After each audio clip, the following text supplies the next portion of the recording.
I'm a completely different human being, as Gary can testify. Doug, why don't you tell us your story?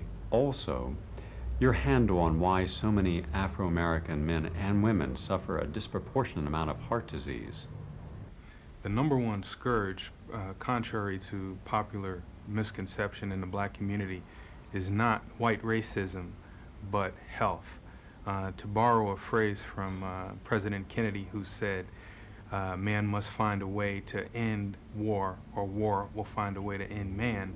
I think that blacks must find a way to deal with health, or health, as it's doing now, will deal with black people. I think that if you look at statistically, uh, white women live the longest, then it's white men, then it's black women, and then it's black men.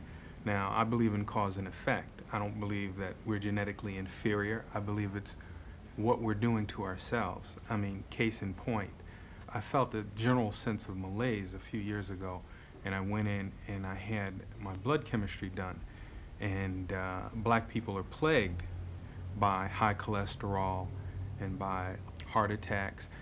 And I looked at the diet of black people. We eat a lot of fried foods. We smoke a lot. We drink a lot. You go into Harlem. Since I was a kid, my friends' parents, I'd go in, and some of them were taking upwards of 17 different pharmaceuticals a day. I found that being proactive with regard to my health has helped out a lot.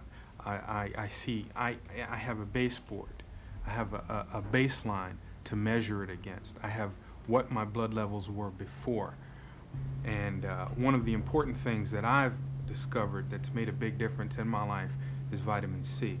And it's not a matter of following the guru Gary Null or Robert Atkins or someone else, Sandy Shaw, Dirk Pearson, or any other doctor. I've done research and I've experimented with my body. I know, for instance, that vitamin C stays in your body 2 to 3 hours, and then you either absorb it or you excrete it. It comes out in your urine, and as a result, you need it 5 times a day. And I've experimented with myself. I've taken it 2 times a day to see how I feel. I've taken it 3 times a day, and I'm right at the level right now where I take it 5 times a day at varying levels, because my vitamin C needs they vary according to stress. They vary according to how much exercise I do. And I noticed that I play an awful lot of tennis, and I'm 37 years old, 38 soon, and my recovery time afterwards has increased tremendously.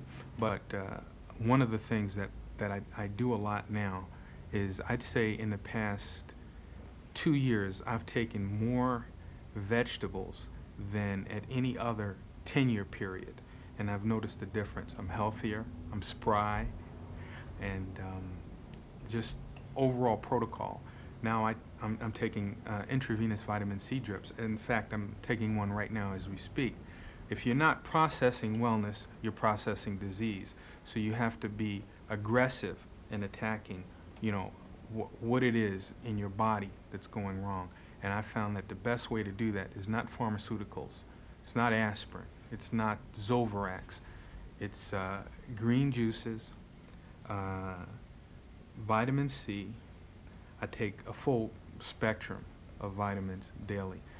Doug, do you feel that, using yourself as an example, and you're also a journalist and you write for many of the Afro-American papers, do you feel that you're going to be able to spread the message, and that message will be received with any openness in the Afro-American community? I did 2 major pieces for the Amsterdam News. One was an interview with you, and one was a piece on AIDS and the black community. And I must have gotten 100 different letters. And the Amsterdam was flooded with phone calls, because this was new to the African Americans. Because you have African Americans who are not educated, who haven't been to school, who haven't gotten a high school diploma, but you have other middle class, so-called middle class African Americans, and they know a lot about herbs, they know a lot about vitamins, and they know a lot about minerals, but it's the other group that needs to know. And these are the people who wrote me, and these are the people who thirsted for this, who wanted to get off the addictive pharmaceuticals.